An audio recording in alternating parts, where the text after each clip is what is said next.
Good morning to all. Today I am presenting the topic on clinical features and management of migraine.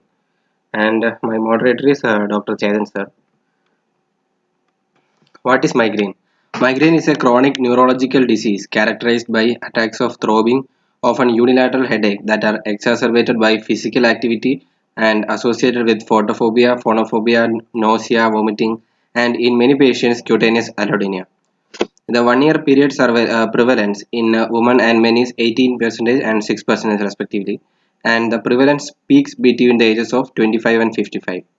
And migraine ranks as the second most disabling neurological condition globally in terms of years lost to disability.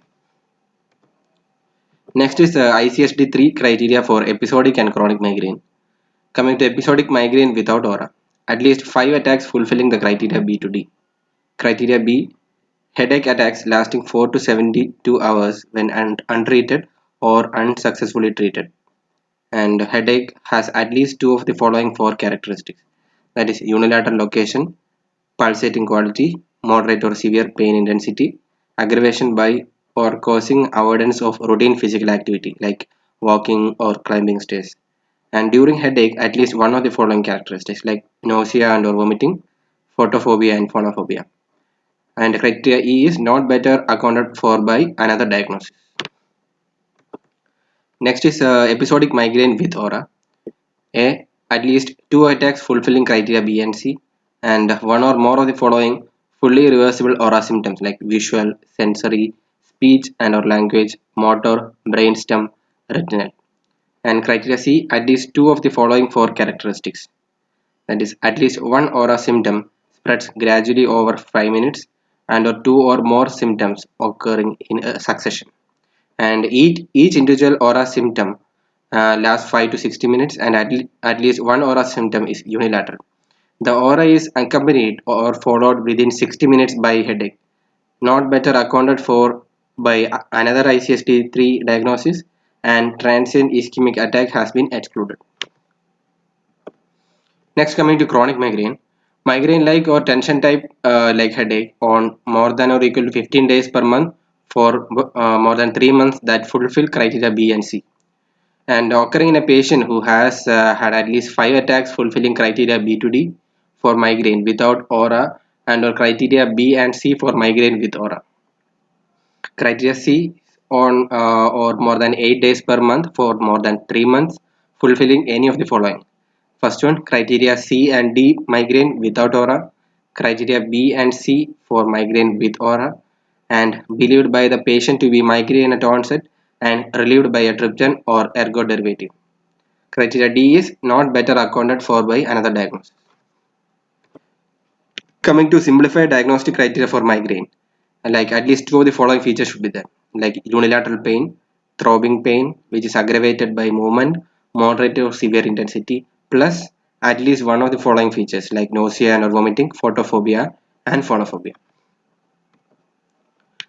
Primary headache disorders. This is modified international classification for headache disorders 3. And first is migraine without aura, migraine with aura, migraine with typical aura, and also typical aura with headache and without headache, migraine with brainstem aura, hemiplegic migraine, and familial hemiplegic migraine, which are of 4 types. Next is sporadic hemiplegic migraine, retinal migraine, and chronic migraine, and complications of migraine like status migrainous and persistent aura without infarction, migrainous infarction, and migraine aura triggered seizures. And probable migraine like probable migraine without aura, probable migraine with aura, and episodic syndromes that may be associated with migraines like recurrent gastrointestinal disturbances, cyclical vomiting syndrome, abdominal migraine, and BPV, and benign paroxysmal torticollis. Coming to the clinical features, migraine has been classically dissected into 4 phases: the premonitory, the aura, the headache, and the post-DROM phases. And this may occur in a linear sequential order, but in most cases, migraine phases show a significant overlap. And premonitory phase, that is the changes in the mood and activity, irritability, fatigue, food cravings, repetitive yawning, stiff neck, and phonophobia. They may precede the headache phase by up to 72 hours, and the consistency of these symptoms allows some migraineurs to be reliably predict their migraine attacks. Next, coming to the aura phase, about one third of migraines experience transient neurological deficits.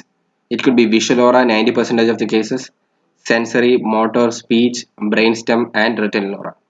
The headache phase, the headache is characterized as unilateral, pulsating of moderate or severe intensity, and aggravated by physical activity lasting 4 to 72 hours that are accompanied by nausea, photophobia, and phonophobia, or both. This is the diagram which is showing the aura. Next is the post-drone phase, that is, it is characterized by tiredness, difficulties in concentrating, and neck stiffness. And the post-drone phase has been largely neglected and is not even defined in the glossary of terms in ICSD-3 beta criteria. And the migraineurs commonly relate symptoms of the post-drone phase to the medication that successfully abolished their headache. Next is a table which is showing symptoms accompanying severe migraine attacks in 500 patients.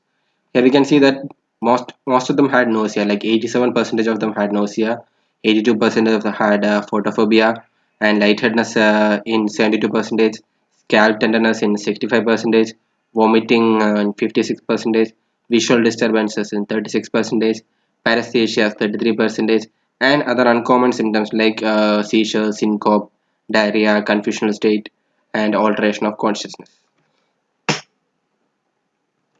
Next, coming to the triggers. And migraine attacks can be precipitated by certain stimuli known as triggers. And different stimuli trigger migraines in different people. Like the same trigger doesn't always provoke a migraine in the same person.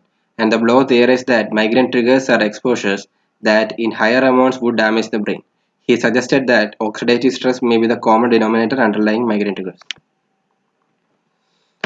In a retrospective study, 75% of people had at least one trigger in order of descending frequency. This included emotional stress, that is 80%, hormones in women are 65%, lack of eating, like 57%, weather 53%, sleep disturbances 50%, orders 44%, neck pain 38, lights 38%, alcohol 38%, and others like food, exercise, sexual activity is very rare.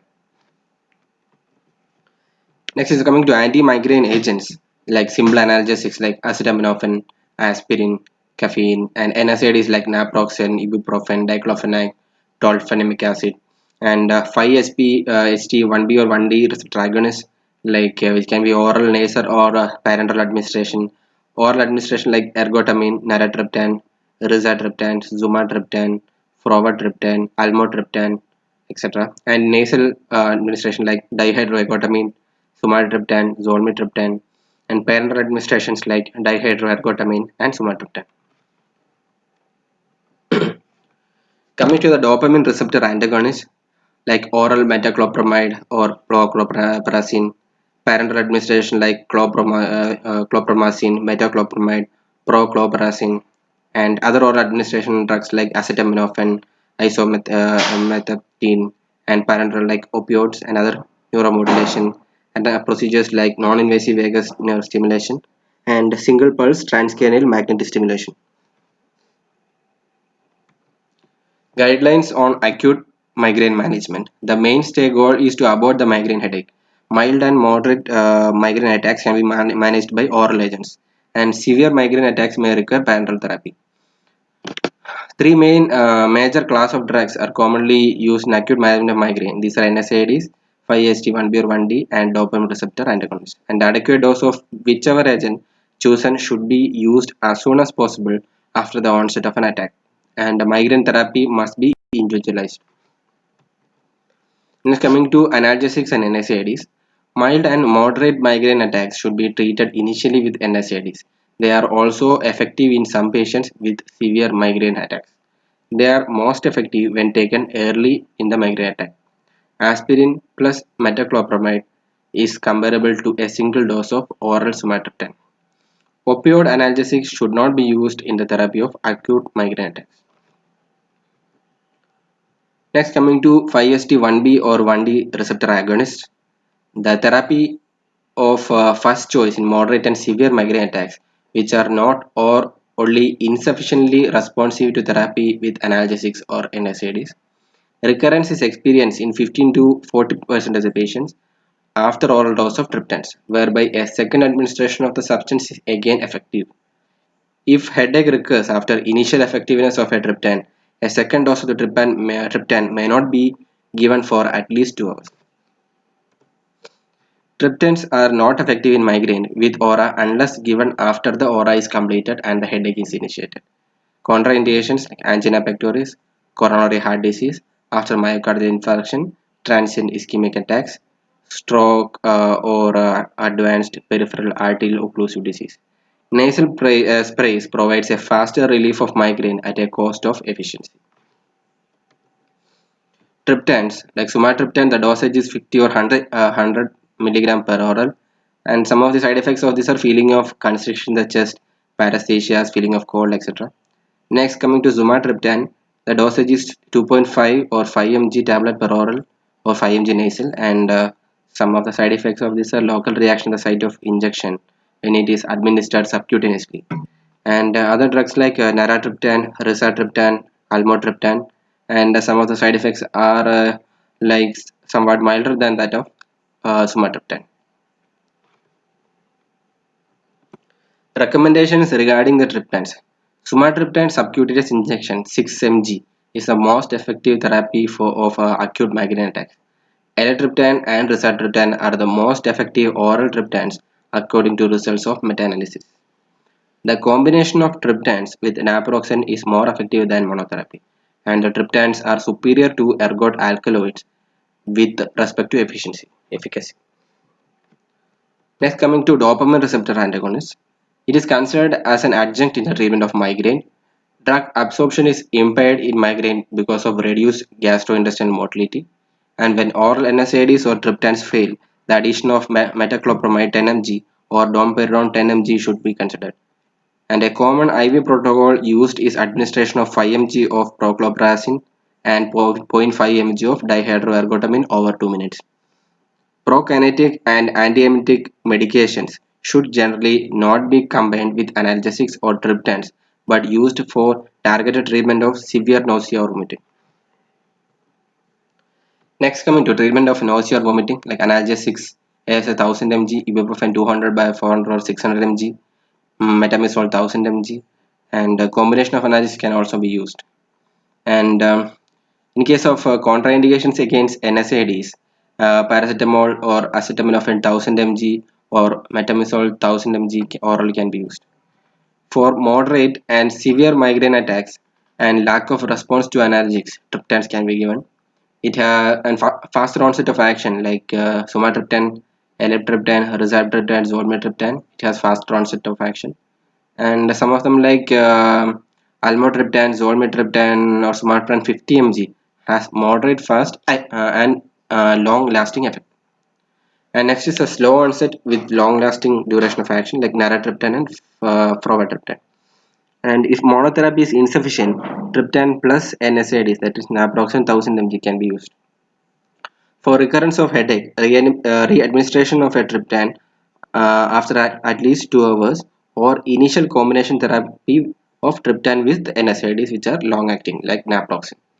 And emergency medication for migraine attacks, which should be kept in mind, is metoclopramide 10 mg IV, lysine acetyl salicylate 1000 mg IV, or sumatriptan 6 mg subcutaneously. Coming to the clinical stratification of acute specific migraine treatments, like clinical situation and the treatment options. Like in case of failed NSAIDs or analgesics, the first tier is sumatriptan 50 mg or 100 mg per oral, almotriptan 12.5 mg per oral, rizatriptan 10 mg per oral, elatriptan 40 mg per oral, or zolmitriptan 2.5 mg per oral. And next is early nausea or difficulties taking tablets like zolmitriptan 5 mg nasal spray, sumatriptan 20 mg nasal spray, and rizatriptan 10 mg MLT wafer. Next, coming to headache recurrence, ergotamine 2 mg is most effective parenteral or usually with caffeine, and almotriptan 12.5 mg per oral and naratriptan 2.5 mg per oral can also be used. And in case of Early vomiting, the solmitriptan 5 mg nasal spray is very effective. And in case of menses-related headache, preventive measures like ergotamine peroral at night, estrogen patches, etc. can be used. And treatment for that is triptans or dihydroergotamine nasal sprays.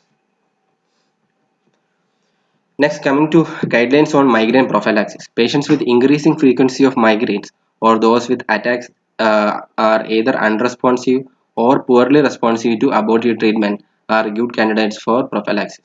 Treatment is usually started with the lowest dose and increased to reasonably maximal dose with clinical benefit. Most treatments are taken daily. There is usually a lag of 2 to 12 weeks before the effect is seen. Once effect stabilization is achieved, the drug is continued for 6 months and then slowly tapered to assess the continued need.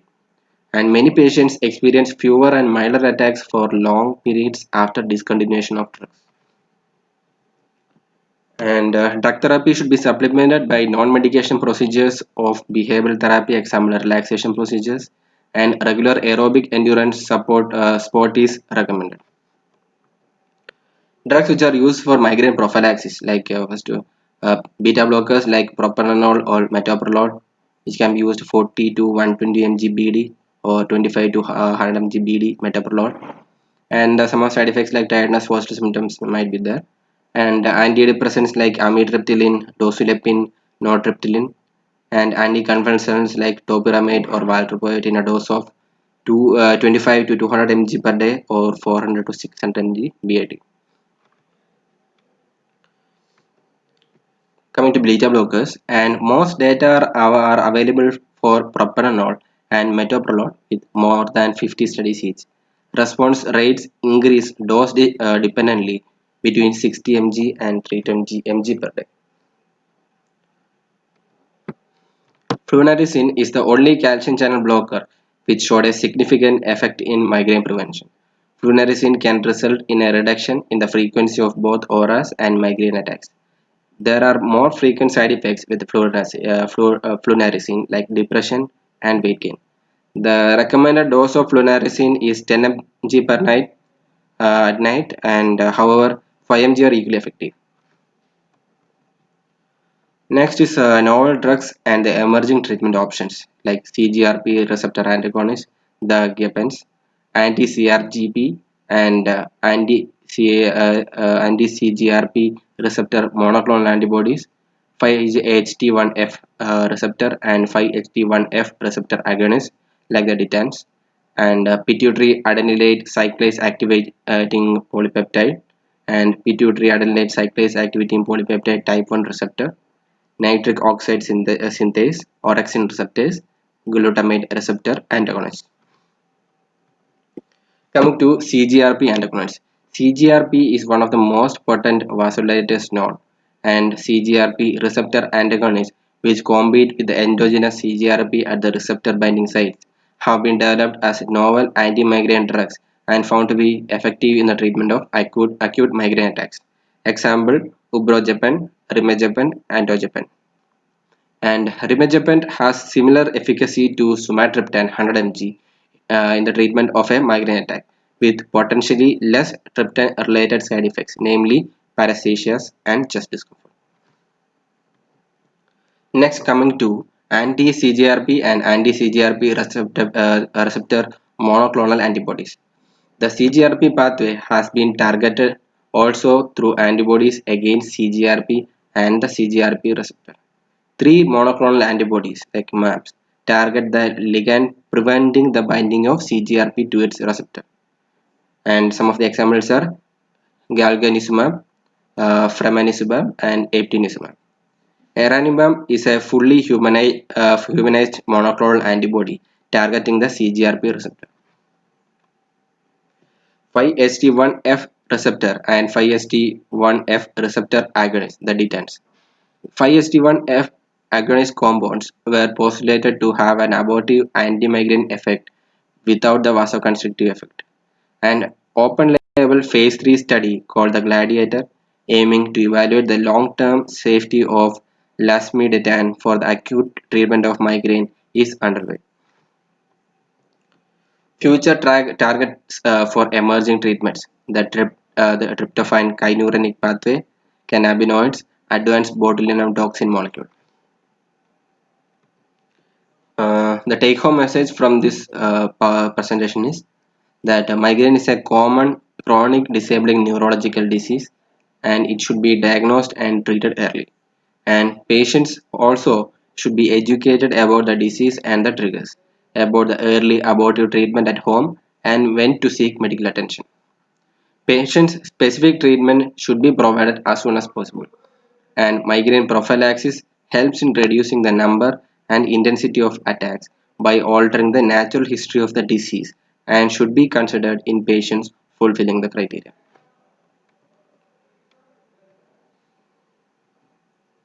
Thank you.